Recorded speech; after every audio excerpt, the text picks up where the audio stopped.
It's been a long road and a trying year for everyone across the globe, but now that the World Health Organization has declared the COVID-19 pandemic is no longer a public health emergency of international concern, it looks like the light at the end of the tunnel is in sight.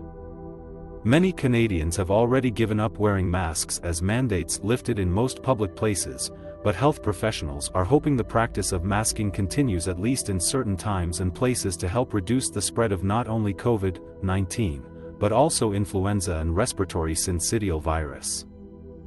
Large hospitals continue to require masking in patient care settings, and experts believe it is critical for the protection of healthcare providers and the vulnerable population they come into contact with.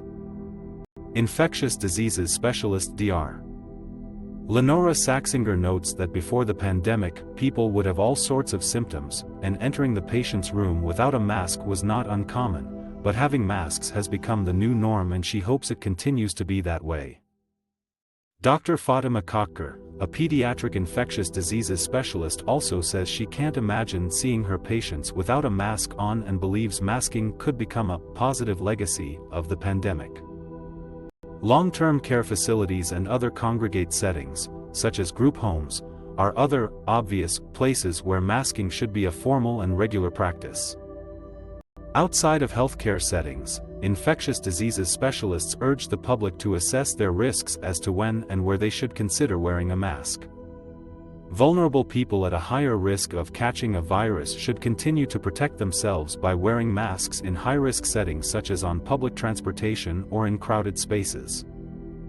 For others, Dr. Saxinger believes if it's a near-empty grocery store and there's no chance of spreading germs through coughs and sneezes, a mask likely isn't necessary.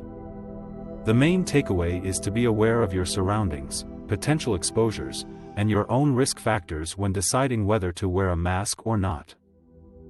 Governments also need to make sure people have access to accurate and up-to-date information so they can make the best possible decisions to protect themselves and others. Although infectious diseases experts would love to see public health measures such as masking, hand-washing and social distancing continue, they know it's not always feasible. At the end of the day, it's a responsibility that lies with each and every one of us. It's important to remain mindful of our own health and that of the people around us, and adjust our behavior accordingly.